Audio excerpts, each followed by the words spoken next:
सवाल आप हमसे नहीं, सम्राट चौधरी से पूछिए। उन्होंने कहा तो लगातार 50 से भी ज्यादा ऐसे केसेस है जो बिहार में आ चुके हैं, उनको एक्शन लेना चाहिए। जब कहा गया कि महिलाएं बिहार से 20-25 हजार में मिल जाती हैं, तब वो कहाँ थे? पटना के शंभू गर्ल्स हॉस्टल को लेकर जिस तरीके से पूरे बिहार में बवाल मचा हुआ है, अब सड़कों पर लड़कियां उतर चुकी हैं, पटना यूनिवर्सिटी की छात्राएं हैं, प्रदर्शन किया जा रहा है। हमारे साथ यहाँ पर एक छात्रा है जिनके हाथों में ये पोस्टर देखिए जहाँ लिखा है, दीवारों से टकराकर गिरती है वह, गिरती है आधी दुनिया, सारी मनुष्य गिरती है, हम जो जिंदा है हम सब अपराधी हैं, हम दंडित हैं। ये क्या बताना चाह रही है आप इस पोस्टर से? जिस तरीके से छोटे छोटे पाँव के निशान हैं, रेड रेड अपने लकीर खींच रखी है, क्या दिखाना चाहती है? हम ये दिखाना चाहते हैं कि किस तरीके से हम पैदा होते हैं 2 महीने की बच्ची के साथ, 1 महीने की बच्ची के साथ, 4 महीने की बच्ची के साथ, 4 साल की लड़की के साथ, 12 साल की लड़की के साथ, या कॉलेज में पढ़ रही लड़की के साथ, या वो कोई बूढ़ी हो या पागल हो। महिलाओं को किस तरीके से शोषण का वो समझा जाता है, एक भोग वस्तु समझा जाता है महिलाओं को,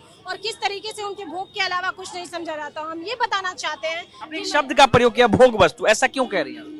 क्योंकि ये सरकार, जो भाजपा सरकार है, ये मनुस्मृति को बढ़ावा देती है, ये संविधान को नहीं मानती है। भोग मतलब मर्दों की, हम कहें सभी मर्दों को इसमें हम नहीं जोड़ सकते। वो मर्द जो महिलाओं को भोग की वस्तु समझते हैं, केवल जैसे हम भोजन करते हैं उस सामान्य समझते हैं, ऐसे इस शब्द में भोग का इस्तेमाल मैं इसलिए कर रही हूँ क्योंकि उनकी नजर में हम महिलाओं का कोई अस्तित्व नहीं है।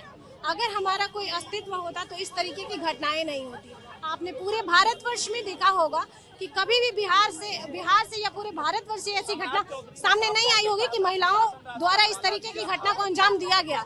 लगातार जब से हम आए हैं या महिलाएं बाहर निकली हैं या भारत इंडियन कॉन्स्टिट्यूशन का स्थापन हुआ है, तब से हम देखते हैं कि इस तरीके की घटनाएं सामने आ रही हैं। तो महिलाओं को भोग वस्तु ही समझा जाता है।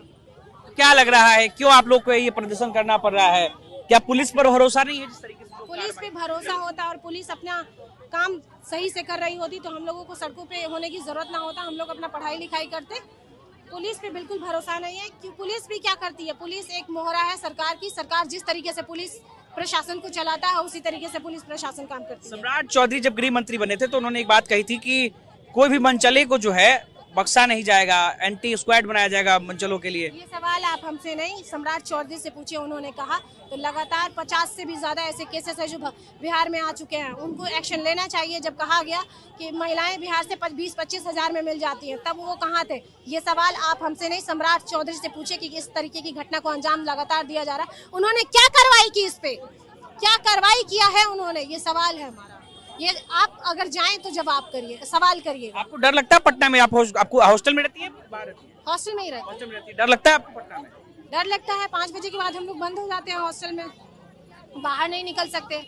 हालांकि हम तो पटना यूनिवर्सिटी के स्टूडेंट हैं तो हमारा कैंपस अलग है, लेकिन जो बाहर रहते हैं जिनका 10 बजे तक खुला है, उनके साथ तो देखा आपने नीट की छात्रा के साथ किस तरीके की रेप की घटना को अंजाम दिया गया और कहा गया कि वो नींद की गोलियां लेती थी। उनके साथ लगातार नींद की गोलियां देके उनका रेप किया गया, उनको हॉस्पिटल में एडमिट कराया गया और फिर मर जाना पे जबरन उनकी लाश को जलाया गया। इसमें पुलिस शामिल है।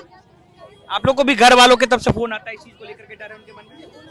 हाँ, इसके लिए फोन आ रहा है हम लोगों के घर वालों से कि घर से कि आप लोग वापस आ जाइए, पढ़ने की जरूरत नहीं है, जितना आपने पढ़ लिया बहुत है। क्या नाम है आपका? प्रीति पासवान। प्रीति पासवान थी हमारे साथ। और देखिए किस तरीके से शंभू गर्ल्स हॉस्टल की जो घटना है उसके बाद कितना आक्रोशित और सम्राट चौधरी से सवाल पूछा जा रहा है। अनिकेत कुमार, बिहार तक, पटना।